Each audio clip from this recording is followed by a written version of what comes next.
Bismillahirrahmanirrahim. Assalamualaikum warahmatullahi taala wabarakatuh dan selamat sejahtera semua. Alhamdulillah, hari ini Allah izinkan kita untuk berjumpa lagi dengan tajuk yang seterusnya, iaitu tips untuk ibu bapa menghadapi anak-anak yang sedang menghadapi peperiksaan. Okey ibu bapa. Tips yang pertama, tips yang sangat penting, iaitu doakan anak-anak. Macam mana kita nak doakan anak-anak? Saya yakin dan percaya bahawa ibu bapa memang selalu doakan anak-anak kita, betul? So ibu bapa, di sini saya nak kongsikan beberapa tips ataupun beberapa doa yang boleh kita amalkan sepanjang anak menghadapi peperiksaan. Okey, doa yang pertama yang boleh kita amalkan ialah Bismillahirrahmanirrahim. Ya Allah, aku bersaksi kepadamu bahawa aku redha kepada anak-anakku dengan redha dan sempurna. Maka turunkanlah ya Allah keredaan-Mu kepada mereka demi redaan-Ku kepada mereka. Sedap kan doanya? Ya ibu bapa, doa ni kita boleh amalkan bukan semasa anak sedang menghadapi peperiksaan, tetapi setiap hari. Kita sebut nama anak kita satu persatu di dalam doa tersebut. Kita redha terhadap apa sekalipun yang anak kita dah lakukan kepada kita. Ibu bapa, anak-anak adalah cerminan diri kita. Mungkin anak ada melakukan kesilapan, maafkanlah, redhakanlah akan kesilapan tersebut. Cuba self-talk dengan diri bahawa anak itu tidak tahu apa-apa. Jadi, ibu bapa tegurlah mereka dengan baik dan gunakan senjata kita, iaitu doa. Doakan mereka. Okey ibu bapa, kita redhakan mereka. Redha anak-anak terletak kepada keredaan ibu dan ayah, insya-Allah. Okey ibu bapa, semasa anak-anak sedang menghadapi peperiksaan besar ataupun peperiksaan yang kecil, okey, peperiksaan besar seperti SPM, ibu bapa boleh amalkan doa-doa yang diselitkan dengan Asmaul Husna. Okey, jom kita tengok antara doa yang boleh kita amalkan. Bismillahirrahmanirrahim. Allahumma ya alim, ya hakim, ya rasyid, dibaca sebanyak 40 kali. Ya Allah, alirkanlah kebijaksanaan ke dalam minda anakku agar dia dapat menjawab dengan baik. Kita bayangkan Allah alirkan kebijaksanaan pada anak kita supaya anak kita dapat menjawab peperiksaan itu dengan baik. Okey, seterusnya. Allahumma ya Zahir, ya Zahir, ya Zahir, ya Zahir, dibacakan sebanyak 40 kali. Ya Allah, Kau nampakkanlah jawapan yang betul dalam minda anakku kerana Kau Maha menampakkan. Okey, seterusnya kita sambung. Kita sambung lagi. Allahumma ya Fattah, ya Fattah, ya Fattah, dibaca sebanyak 40 kali. Ya Allah, bukakanlah minda anakku seluas langit dan bumi agar dia nampak segala jawapan yang betul. Kita mohon dengan Allah. Akhir sekali, ibu bapa, kita mohon dengan Allah, ya Barik, ya Barik, ya Barik, dibaca sebanyak 40 kali dan kita bacalah. Ya Allah, aku serah seluruh jiwa raga anakku ya Allah hanya kepadamu untuk Kau uruskan sebaik-baiknya ya Allah sepanjang di dalam peperiksaan ini.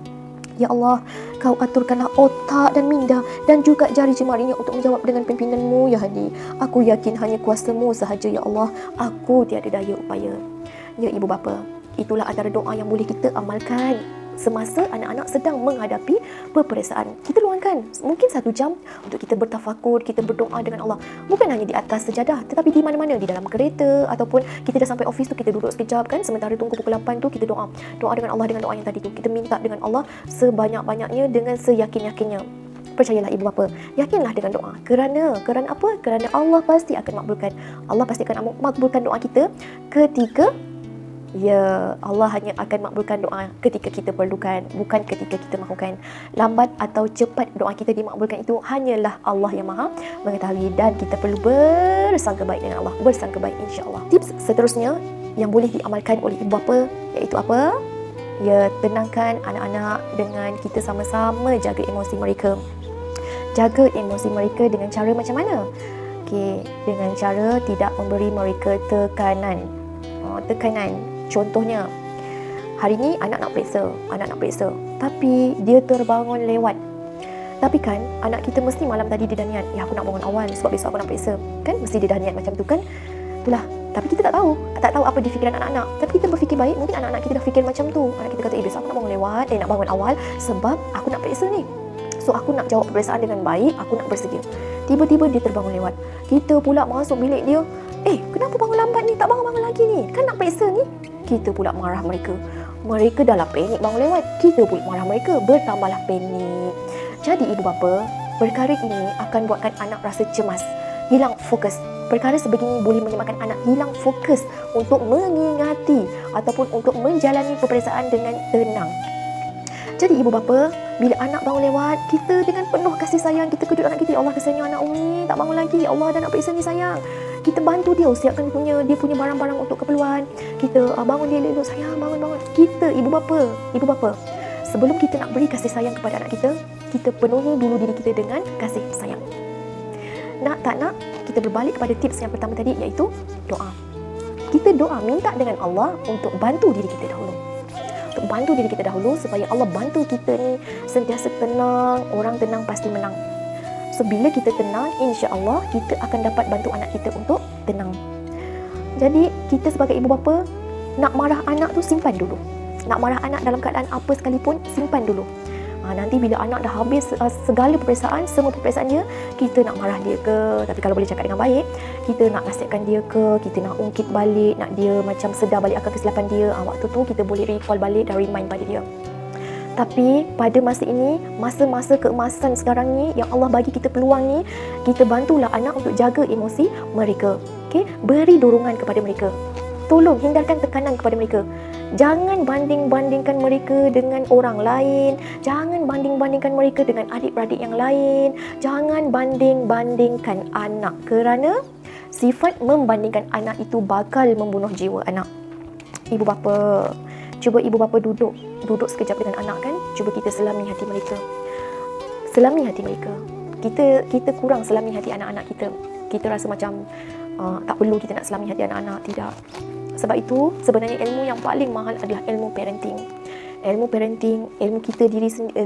kita untuk mengenali diri kita sendiri, itu adalah ilmu yang paling mahal dekat dunia ni. Okey, ibu bapa, jaga emosi anak-anak supaya anak-anak rasa disayangi, anak-anak akan rasa lebih bersemangat untuk menjawab peperiksaan dengan baik. Okey, kita beri dorongan kepada anak kita. Ya, Umi tahu anak Umi ni memang boleh jawab. Anak Umi ni kan pandai. Kita firm dia. Anak Umi ni kan soleha. Anak Umi ni kan baik, selalu jaga solat. Anak yang selalu mendengar cakap cikgu, yang selalu siapkan homework cikgu. Kita firmkan pada anak-anak kita. Yang ni, ibu bapa yang ada anak-anak kecil ni, inilah perkataan yang selalu kita boleh firmkan pada anak kita, yang boleh kita cakapkan dengan anak kita. Maka anak kita akan percaya, oh dia ni memang baik, dia ni memang rajin, dia ni akan cuba buat yang terbaik dalam hidup dia. Kalau silap tak apa, kita maafkan. Kalau anak buat silap, kita maafkan. Sebab kita pun sebenarnya banyak silap. Cuma Allah je yang bantu tutupkan segala aib-aib kita. Betul, terutamanya silap dengan Allah kan. Kita solat lambat, kita kadang-kadang mengumpat orang. Kita tak perasan semua tu. Tapi bila anak silap dengan kita, kejap kita nampak. Kita tak boleh nak sabar diri kita dengan karenah anak-anak kita. Kita suka bandingkan anak-anak kita. Kita tak beri dorongan kepada anak kita. Anak kita duduk dalam bilik tu sebenarnya nak belajar, kita tengah main game. Kita sentiasa bersangka buruk dengan anak. Ibu bapa, sekarang ni tolong bantu diri anak-anak, bantu anak-anak kita untuk mereka rasa dipercayai. Jangan salahkan orang lain kalau anak tidak mendengar kata, tapi kita yang perlu dipersalahkan. Kerana apa ibu bapa? Fikir sejenak, anak-anak ini lahir daripada rahim kita. Kita yang mencorakkan mereka. Mereka nak jadi hitam ataupun mereka nak jadi putih. Mereka nak pilih syurga atau mereka nak pilih neraka. Mereka nak pilih rajin atau mereka nak pilih malas. Kita ibu bapa. Jadi jangan salahkan anak-anak. Saya mohon ibu bapa, jangan ungkit. Anak-anak ni baru balik daripada peperiksaan ni. Hari ni periksa BN. Mungkin rumusan dia tak boleh nak jawab dengan baik. Dia pun rehatlah sekejap depan TV. Rehat depan TV, ibu bapa balik daripada kerja. Tengok TV. Kan tengah periksa ni. Tengok TV. Nak jadi macam dulu ke ni nanti kan? Macam trial tu. Sejarah tak lulus. Pergilah belajar. Ibu bapa, tolong jangan ungkit lagi kesilapan anak yang dah lama tu. Tolong jangan ungkit. Simpan. Doakan yang baik-baik untuk anak. Ingat, apa yang keluar daripada kita punya mulut ini adalah satu doa. Cakap benda yang baik-baik untuk anak. Jangan beri tekanan. Jangan ungkit-ungkit hal lama ibu bapa. Kita, ya Allah ya Tuhan, layanlah anak tu dengan penuh kasih sayang, sentiasa tersenyum. Mohon Allah bantu. Balik pada tips yang pertama, apa-apa pun minta dengan Allah, apa-apa pun mohon dengan Allah, minta Allah bantu. Anak jadi rajin ke, anak jadi pandai ke, anak orang kata berjaya ke, bukan sebab kita, tapi itu semua atas izin dan rahmat Allah. Anak baik ke, anak rajin solat ke, anak mengaji, anak menghafaz Al-Quran, itu semua bukan kita, tapi Allah lah yang membantu kita. Tips yang seterusnya adalah, ibu bapa printlah jadual anak-anak. Print jadual peperiksaan anak-anak dan tampalkan dekat tempat-tempat yang mudah untuk kita lihat. Kalau di office, kita boleh lekatkan kan dekat meja kita sendiri. Lepas tu kita lekatkan juga dekat anak punya bilik kita sendiri, mungkin dekat kitchen, semua kita tampal. Untuk apa? Untuk kita sendiri tahu, oh besok anak periksa apa ya? Kita pun cakap dengan anak, besok periksa minit kan? So anak pun, Umi tahulah besok periksa apa. Jadi dia rasa dihargai, dia rasa kita care dengan dia. So dekat situ emosi anak akan terjaga. Dia pun tak nak, dia akan kata, Umi ni care dengan aku. So dekat situ dia pun akan rasa, akan rasa macam ada orang cakap anjakan untuk dia buat yang terbaik di dalam peperiksaan. Okey. Dan juga ibu bapa, satu lagi perkara penting semasa anak menghadapi peperiksaan ni ialah ibu bapa perlu pastikan keperluan peralatan alat tulis anak-anak lengkap. Kalau anak ambil besok peperiksaan matematik, pastikan dah kalkulator dah siap. Kalau anak ada peperiksaan pendidikan seni, pastikan alatan melukis, mewarna semua siap. Pensel, pemadam, pembaris tu semua siap. Yang penting kad pengenalan jangan lupa siapkan awal-awal dengan anak. Okey ibu bapa.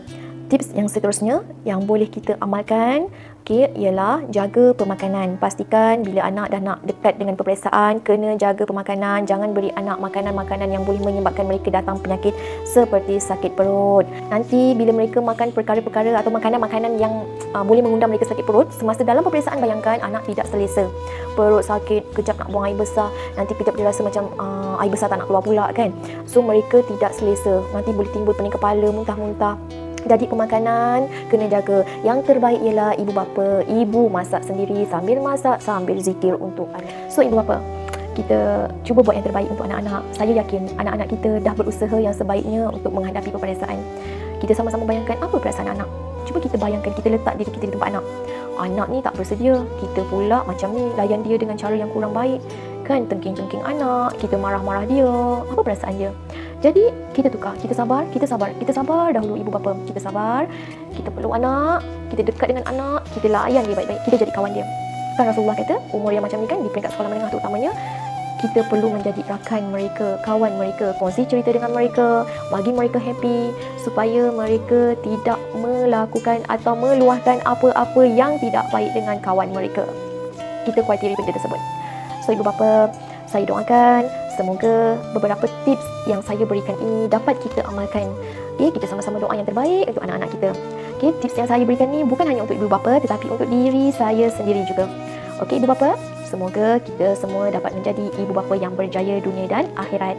Orang yang berjaya sentiasa mencari peluang, dan orang yang tidak berjaya ataupun orang yang belum berjaya akan sering mencipta alasan. Jom ibu bapa kita jadi ibu bapa yang hebat, insya-Allah. Assalamualaikum.